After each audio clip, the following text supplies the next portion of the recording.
சாயிராம். கண்மணியே, உன் மனநிலையில்தான் ஏன் இத்தனை மாற்றம்? வாழ்க்கையே வெறுத்து போய்விட்டதென உன் முகத்தில் தெரிகிறது. உன் மன குமுறலுக்கு நீதி வழங்க இதோ உன் சாயப்பா வந்துவிட்டேன். ஆம் குழந்தையே, உன்னுடைய விதியை மாற்றுவதற்காகவே, காலையிலேயே நல்ல செய்தியை உன்னிடம் சேர்ப்பதற்காகவே இப்பொழுது உன்னை தேடி நான் வந்திருக்கிறேன்.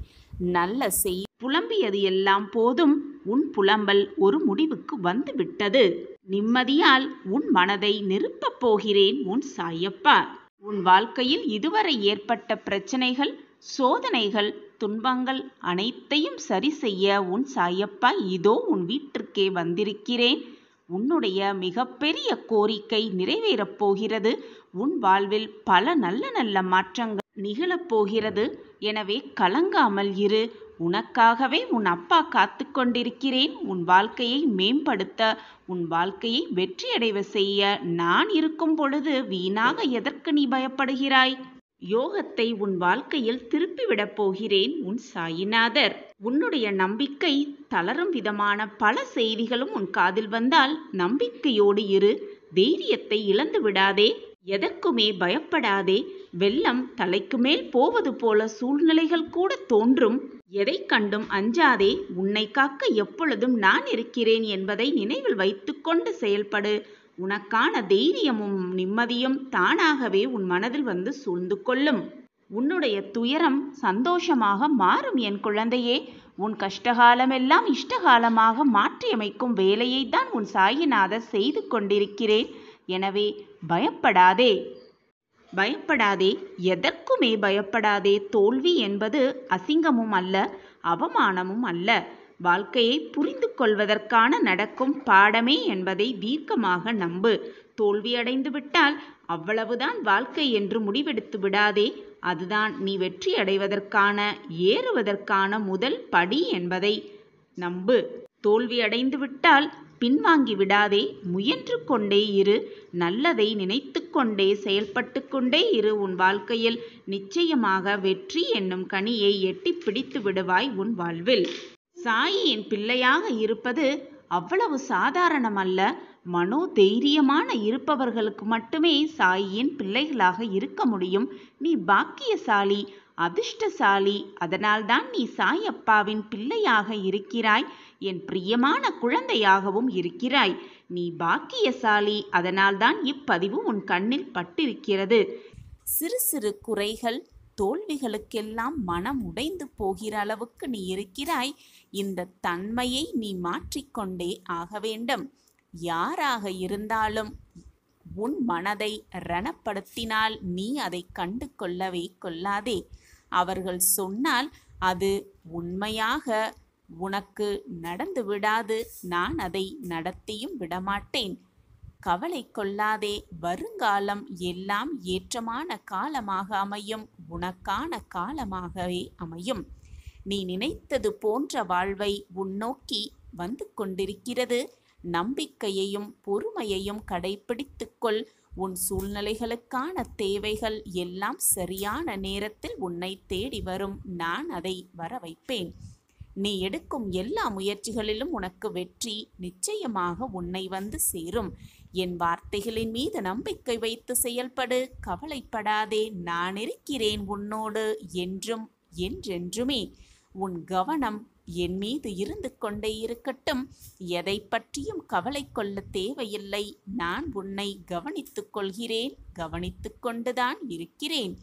எது நடந்தாலும் சோதனை அதிகமாக இருந்தால் அதைவிட சந்தோஷம் பெரிய அளவில் வரப்போகிறது என்று அர்த்தம். கவலை கொள்ளாதே.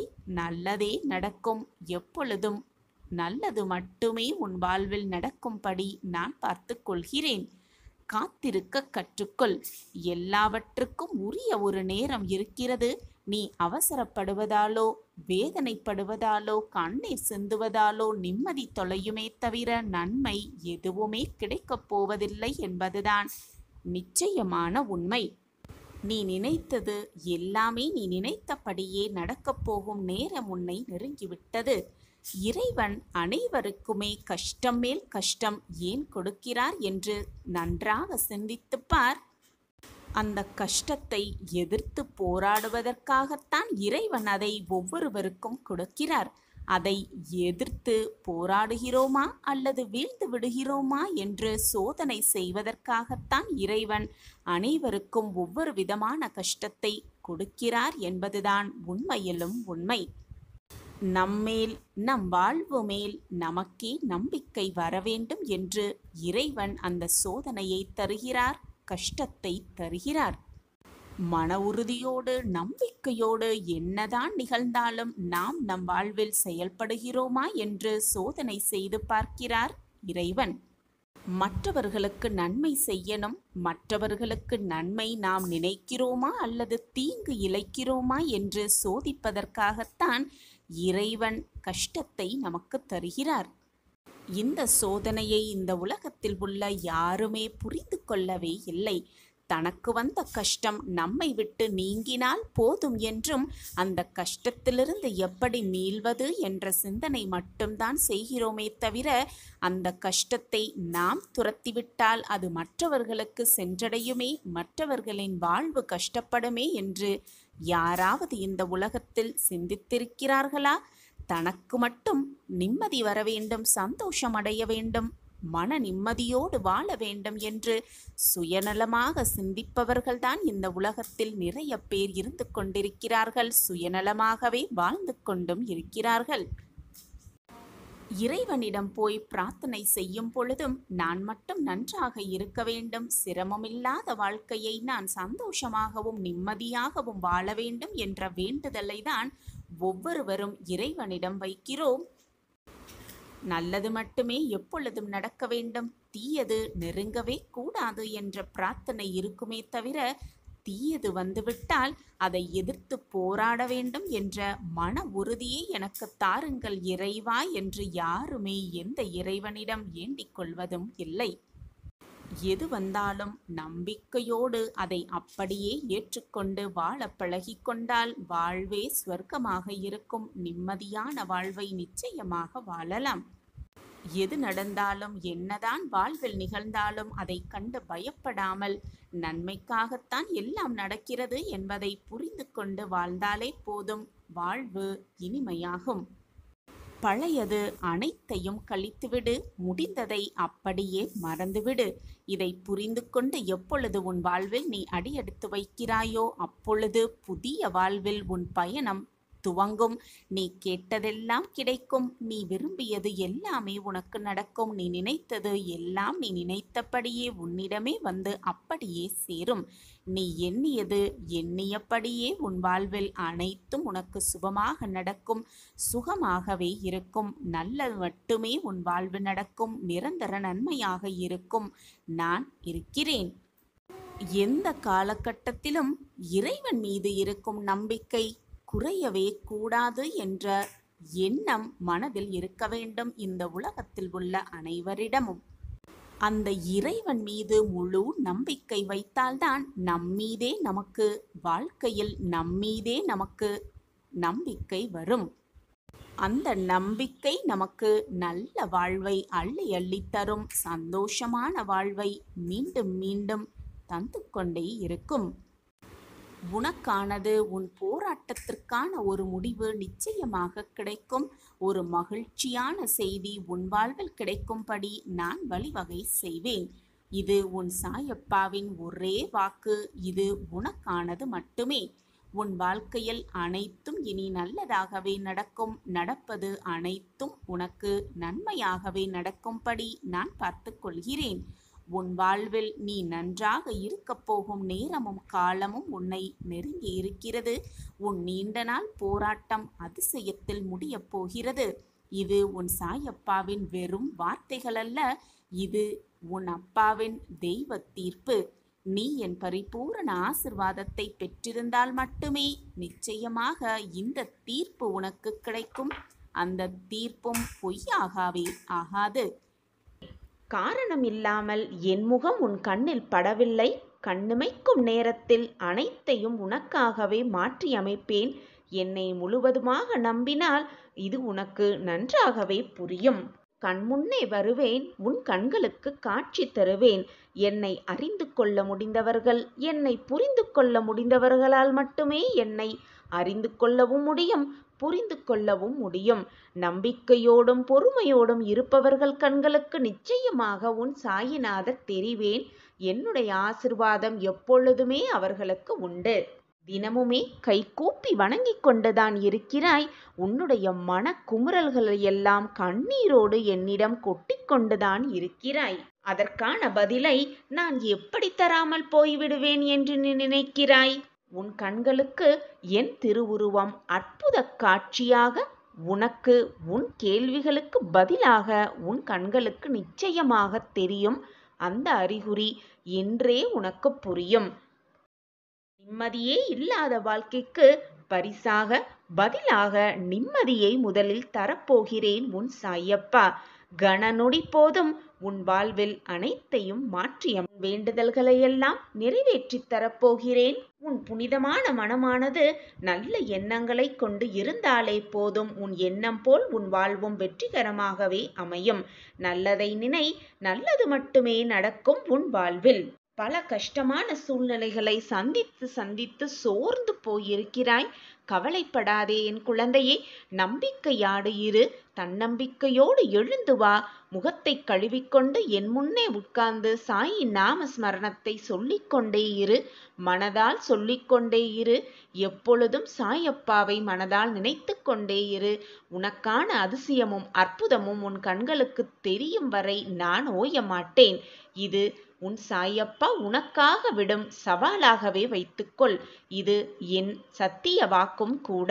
என் வாக்கு என்றைக்கும் பொய்யாகாது.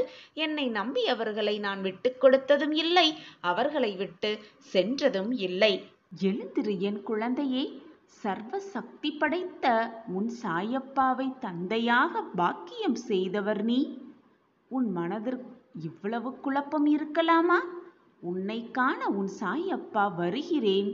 நிச்சயமாக வருவேன். என்னை சர்வசாதாரணமாக நினைத்து விடாதே என் பிள்ளையே. நீ நினைத்தது, ஆசைப்படுவது, என்னிடம் விரும்பி கேட்பது அனைத்தையும் உனக்கு தர நான் உன் இல்லத்திற்கு வருவேன். வந்து கொண்டே இருக்கிறேன். துன்பம் வரும் பொழுதும், வேதனை சூழும் பொழுதும், அன்ன ஆகாரம் இல்லாமல் எப்பொழுதுமே புலம்பிக் கொண்டும் அழுது கொண்டும் கண்ணீர் விட்டு கொண்டுமே இருந்தால் உன் அப்பாவால் தாங்க முடியுமா சொல்? பட்டினி கிடப்பது, எந்த துயரம் வந்தாலும் அதை உணவின் மேல் காட்டுவது, எந்த ஒரு பலனும் இருப்பதாக எனக்கு தெரியவில்லை. நான் சொல்வது உனக்கு புரியும் என்று நினைக்கிறேன். நீ புத்திசாலி எனவும் நான் நினைத்து கொண்டிருக்கிறேன். ஆனால் இவ்வளவு கோழையாக இருப்பாய் என்று எனக்கு தெரியாது என் பிள்ளையே. தைரியமாக இரு. உன் அப்பா உன் அருகில் இருக்கும் பொழுது எதற்காக இப்படி பயப்படுகிறாய்? சதா சர்வகாலமும் என்னையே நினைத்து என் நாமத்தையே உச்சரித்து கொண்டிருக்கும் உனக்கு கஷ்டங்கள் வர நான் அனுபவிப்பேனா? கஷ்டமான வேதனையில் தத்தளித்து கொண்டிருக்கும் என் பிள்ளையை தேற்ற உன் அப்பா உன் வீட்டுக்கு வருவேன். மங்கள செய்தியோடு வருவேன். நிச்சயமான அந்த மங்கள செய்தி உன் காதில் விழும், மிக மங்களகரமாக. என் அன்பு பிள்ளையே, உனக்கான மாற்றங்கள் எந்த நேரத்திலும் திடீரென்று தோன்றலாம். உன் வாழ்வில் நீ நினைத்து பார்க்க முடியாத அளவிற்கு அதிசயம் விரைவில் நிகழப்போகிறது. அந்த அதிசயத்தை நான் உனக்காக நிறைவேற்றப் போகிறேன். பிள்ளையே, நான் உனக்கு சிலவற்றை தாமதமாக தருகிறேன் என்றால் அது தரமானதாக இருக்கும், நிச்சயமாக இருக்கும். அதற்குள் சோர்ந்து போய்விடாதே என் பிள்ளையே. நீயும் நான் சொல்கிறபடி அனைத்தையும் கேட்டுக்கொண்டு அதன்படி நடந்து கொண்டும் தான் இருக்கிறாய். ஆனால் உன்னை சுற்றி நடக்கும் சூழ்நிலையால் எதையும் ஏற்றுக்கொள்ள முடியாமல், உணர்ந்து கொள்ள முடியாமல் தவித்து கொண்டிருக்கிறாய் என் பிள்ளையே. கஷ்டங்களை மட்டும் தருகிறீர்களே சாயிநாதரே என்று கலங்காதே பிள்ளையே. நான் காரணமின்றி எதையும் செய்வதில்லை. எந்த வாக்கும் காரணமின்றி என் நாவிலிருந்து வருவதில்லை. எதையும் நான் காரணமின்றி செய்வதும் இல்லை. நான் வகுத்த பாதையில்தான் உங்கள் பயணம். நம்பியவரை ஒருபோதும் நான் கைவிடப்பட்டது இல்லை குழந்தையே. நீ நித்தமும் கண்ணீர் விட்டுக்கொண்டே இருப்பதைப் பார்க்க உன் சாயப்பாவிற்கு சக்தியே இல்லை. நடக்கக்கூடாததெல்லாம் நடந்து விட்டது. கேட்கக்கூடாததையெல்லாம் கேட்டும் விட்டாய். சகிக்கக்கூடாததையெல்லாம் சகித்தும் விட்டாய். வாழவே கூடாது, ஜெயிக்கவே கூடாது என்று நினைப்பவர்கள் மத்தியில் தைரியமாக நின்று சாதிக்கும் நீ தனிமையில் மட்டும் ஏன் கோழையைப் போல அழுது கொண்டிருக்கிறாய்? அழாதே, தைரியமாக இரு. உன்னை அற்புதமான அழகான உலகத்திற்கு அறிமுகப்படுத்தியவனே நான்தான். உன்னை நிச்சயமாக அனைத்திலும் இருந்து பாதுகாப்பேன். நீ விரும்பியது அத்தனையும் உனக்கு வழங்கப் போகிறேன். உன்னை இந்த நிலைக்கு உட்படுத்தியவர்களை தன்னுடைய நிலையை உணரும்படி நான் செய்வேன். நீ இதுநாள் வரை இழந்ததையெல்லாம் வேறு வடிவில் உன்னிடம் வந்து சேரும்படி நான் வழிவகை செய்வேன். அத்தனை வேதனைகளையும் தாங்கிக் கொண்டு சாயியே துணை, சாயியே சர்வதம், சாயியே சத்தியம் என்று இருக்கும் உனக்கு கெடுதல் வர நான் விடவே மாட்டேன். இப்படி முழு நம்பிக்கையாக இருக்கும் உன்னை நான் எப்படி கைவிடுவேன் என்று நீ நினைத்து கொண்டிருக்கிறாய்? நீ பார்த்து கொண்டே இரு. உனக்கு கஷ்டங்கள் கொடுத்தவர்கள் கண் பார்க்க உன்னை கோபுரத்தில் மிக உயரத்தில் சந்தோஷமாக உன்னை உட்கார வைப்பேன். அப்பொழுது உன் முகத்தில் இருக்கும் ஆனந்தத்தை பார்க்கவே நான் காத்து கொண்டிருக்கிறேன். அந்த நாள் கூடிய விரைவில் வரப்போகிறது. என்னை சர்வசாதாரணமாக நினைத்து விடாதே என் பிள்ளையே. என்னை நம்பு. அதுதான் உன்னுடைய வாழ்க்கையின் வெற்றிக்கான பயணமாக இருக்கும். உனக்கு ஒன்று பிடிக்காத பொழுது, உன்னை யாருக்குமே புரியாத போது, உன்னை விட்டு பிறர் விலகும் போது, உன்னோடு யாருமே பேசாத போது, உன்னை குறை கூறும் போது, உனக்கு கோபம் வரும் பொழுது, உன்னை யாராவது வெறுக்கும் போது, உனக்கு பிரச்சனை வரும் பொழுது எப்பொழுதுமே மௌனமாக இருந்துவிடு. அதுவே மிக சிறந்த ஒன்று. என் அன்பு குழந்தையே, நீ அனுபவிப்பது, உன்னிடம் இருப்பது நான் உனக்கு ஆசிர்வதித்து கொடுத்ததாகும் என்பதை நீ அறிந்தாலே போதும். உன் வாழ்வில் சுபம் எப்பொழுதுமே நிலவும். ஆனால் வெற்றி பெறுவதற்கான தகுதி எல்லோருக்குமே மிக எளிதாக கிடைக்கும். வாய்ப்பும் கிடைக்கும். அதை எப்படி பக்குவமாக சமயோஜித புத்தியாக பயன்படுத்தி கொள்கிறோம் என்பதுதான் வெற்றி அடங்கியிருக்கிறது. உன்னை யாராலும் தோற்கடிக்கவே முடியாது. நீ உன் சாயப்பாவின் பிள்ளை அல்லவா? உன்னுடைய நம்பிக்கையை தோற்கடிக்காமல் பார்த்துக்கொள். நான் இருக்கிறேன் அனைத்திற்கும் சாட்சியாக. எப்பொழுதுமே உனக்கு வரும் சுமைகளைக் கண்டு பயந்து விடாதே. சிந்தனை செய்து கொண்டே இரு. என்ன செய்ய வேண்டுமோ அதை பற்றி யோசித்து கொண்டே இரு. யார் என்ன பேசினாலும் அதை துளி கூட காதில் வாங்கிக் கொள்ளாதே. உன் மனதிற்கு எது சரி என்று படுகிறதோ அதை மட்டும் செய்து கொண்டே இரு. உன்னை மட்டும் எப்பொழுதும் நம்பு. உன்னை நம்பு, உன் மனதை நம்பு. உன் சாயப்பா மீது முழு நம்பிக்கை வை. நான் விழாமல் வாழ்ந்துவிட்டேன் என்பது பெருமையல்ல, வெற்றியும் அல்ல. விழுந்தாலும் எப்படி தன்னம்பிக்கையோடு எழுந்து அந்த வெற்றியை பிடித்தேன் என்பதுதான் வாழ்க்கையின் சூட்சமமே அடங்கி இருக்கிறது குழந்தையே. எனவே விழுந்துவிட்டால் துவண்டு விடாமல், அப்படியே உட்கார்ந்தும் விடாமல், கண்ணீர் சிந்தாமல் வாழ்க்கையே போய்விட்டது என்று எண்ணாமல் எழுந்து கம்பீரமாக வீர நடைப்போடு. உனக்கு துணையாக உன் அப்பா எப்பொழுதும் உன் அருகிலேயே வருவேன். நீ தடுக்கி விழும் சமயத்தில் உன்னை கை தூக்கி நல்ல வழியில் உன்னை அனுப்பி வைப்பேன். உன் அருகிலேயே நானும் வந்து கொண்டே இருப்பேன். உன் இலக்கை அடைய நான் என்ன வேலைகளெல்லாம் செய்யணுமோ அந்த வேலையை நான் செய்து கொண்டே இருப்பேன் என் பிரியமான குழந்தைக்காக. இந்த வாழ்க்கை ஒரே முறைதான். அதுவும் இந்த பொக்கிஷமான வாழ்க்கை கிடைத்திருப்பதும் இந்த ஒரு முறைதான். அதை சந்தோஷமாகவும் மகிழ்ச்சியாகவும் ஆனந்தமாகவும் வாழ கற்றுக்கொள். பொறுமை ஒருபோதும் தோற்றதே இல்லை. அதேபோல் பொறாமை ஒருபோதும் ஜெயித்ததே இல்லை. நாம் கேட்காமலேயே இத்தனை சந்தோஷத்தையும் மகிழ்ச்சியையும் அள்ளித்தந்த இறைவன் நாம் கேட்கும் சிலவற்றை தருவதே இல்லை. நமக்கு எப்பொழுது எதை தர வேண்டும், எந்த நேரத்தில் தர வேண்டும் என்பது அவருக்கு, நம்மை படைத்தவருக்கு நன்றாகவே தெரியும். நமக்கு நேரம் பார்த்து, நல்ல நேரம் பார்த்து நமக்கு தருவார் என்ற நம்பிக்கையோடு இருந்து கொண்டே இரு. நேரம் பார்த்து இறைவன் நமக்கு தரும் பொழுது அதை மகிழ்ச்சியாக ஏற்றுக்கொண்டு, கிடைத்திருக்கும் இந்த அற்புதமான பொக்கிஷத்தை வைத்துக்கொண்டு எவ்வளவு மகிழ்ச்சியாக இருக்க வேண்டுமோ அவ்வளவு மகிழ்ச்சியாக வாழ்ந்து அவருக்கு நன்றி சொல்வதுதான் நம்மளுடைய முக்கியமான ஒரு கடமை. கவலை வந்துவிட்டாலோ, சோதனை வந்துவிட்டாலோ, வேதனை வந்துவிட்டாலோ, வாழ்க்கையில் பிரச்சனைகள் சூழ்ந்து விட்டாலோ உயிரை மாய்த்து கொள்வது என்பது பிரச்சனைகளுக்கான ஒரு தீர்வாகவும் இருக்காது, முடிவாகவும் இருக்காது. எனவே என் குழந்தையே, சிந்தித்து செயல்படு. தோல்விகளைக் கண்டு அஞ்சாதே, அதை எதிர்த்து நின்று போராடு. உனக்கு துணையாக உன் அப்பா இருக்கும் பொழுது வீணாக எதற்கு பயப்பட்டு கொண்டே இருக்கிறாய்? நான் இருக்கிறேன் குழந்தையே. உனக்கு தைரியமாக வாழ்க்கையில் நடை போட்டுக் கொண்டே இரு. நம்மை புரிந்து கொள்ளாத இடத்தில் ஒவ்வொன்றுக்கும் விளக்கம் சொல்லி நம்மை பற்றி புரிய வைப்பதை விட, மற்றவர்களின் புரிதல் படி அவர்கள் விருப்பப்படியே புரிந்து கொள்ளட்டும், நினைத்து கொள்ளட்டும் என்று நினைத்து கொண்டு அப்படியே அந்த இடத்தை விட்டு நகர்ந்து விடுவதுதான் புத்திசாலித்தனம். தவறான புரிதல் இருக்கும் இடத்தில் நீ சொல்லப்படும் விளக்கம், உன்னை நிரூபிக்க நீ சொல்லும் அந்த வார்த்தை எளிதில் புலப்படாது. உன் வார்த்தையும் அவர்களுக்கு கேட்கவே செய்யாது, அர்த்தமற்றதாகவே இருக்கும். எனவே மற்றவர்களுக்கு நீ நல்லவர் என்று நிரூபிக்க அவசியமே இல்லை.